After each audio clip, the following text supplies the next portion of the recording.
by Elizabeth Stott. Jenny calls me on the landline, our old number. "Pick me up," she says.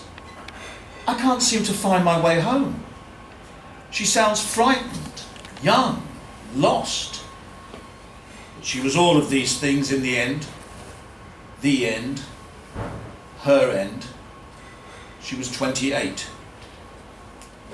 "Where are you?" I can ask nothing else. I hope that the call doesn't wake my wife. Everything looks different. The roads have changed. I'm on the school side, coming from Brow Lane, but it doesn't look right. It's so dark.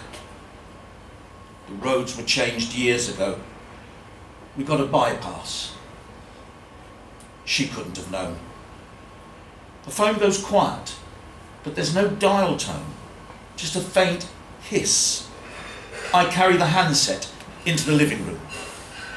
My wife sleeps on the sofa. Her book has fallen onto the floor and her tea has gone cold. She's exhausted after the operation, muzzy after the painkillers and anaesthetic. Wispy tufts of hair have settled over her eyes. I brush them away. Her hair has thinned a little with her illness, and strands of grey nestle among her dark blonde. She had it cut short. When we were married, she piled it on top of her head in a majestic top knot. It looked beautiful.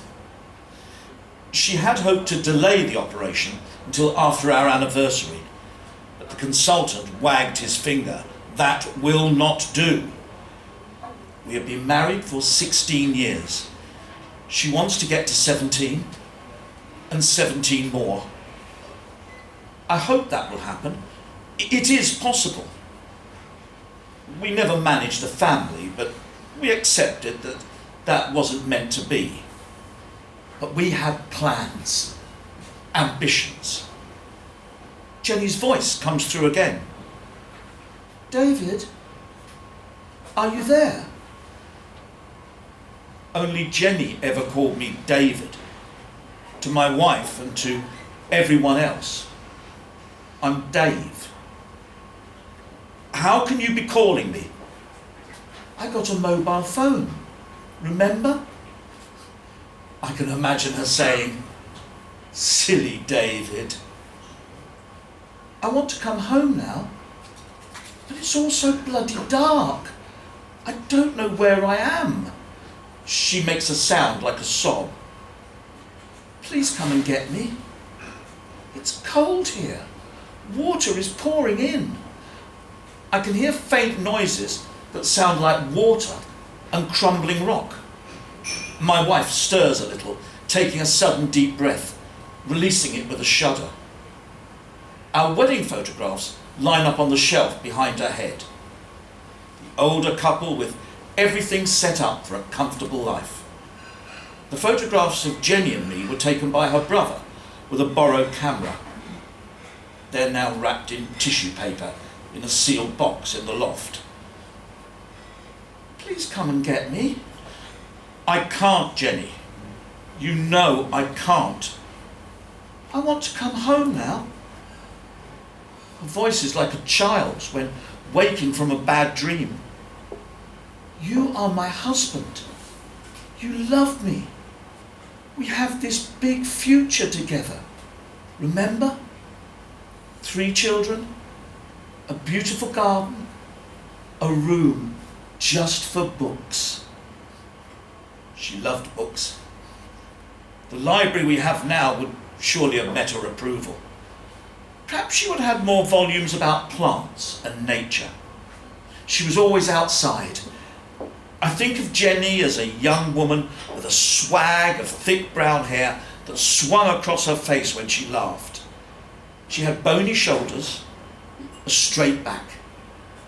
I loved to run my hands up her spine, to trace her collarbone and jawline, the soft skin of her neck.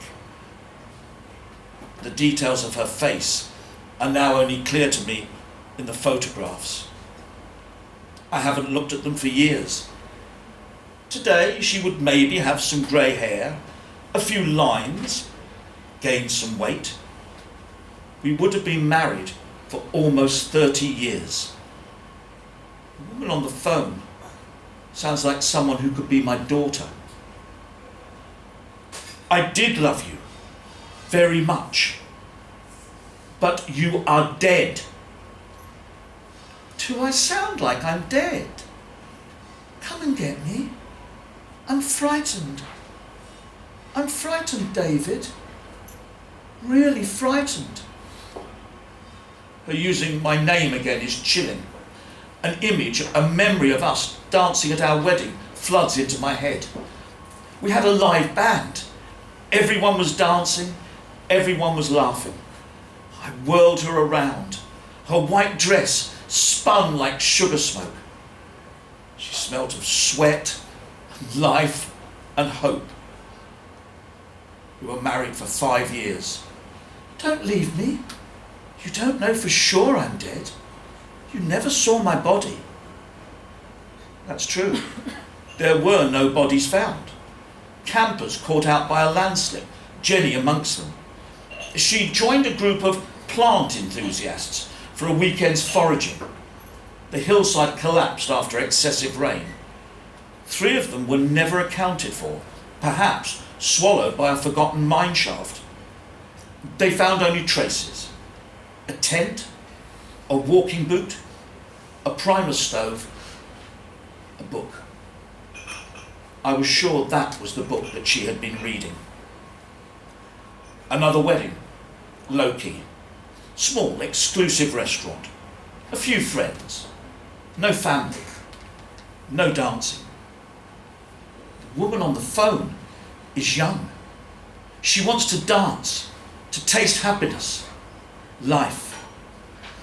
For years I expected Jenny to return, claiming amnesia. She'd be brown, healthy from outdoor living on some farm, suddenly remembering her past. I didn't change the phone number, even when we moved here. The phone goes silent. Perhaps I can hear the sound of running water or blood pumping in my ears. My wife opens her eyes. I try to smile reassuringly.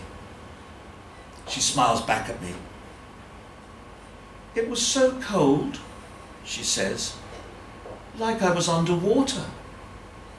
But I'm home now, David.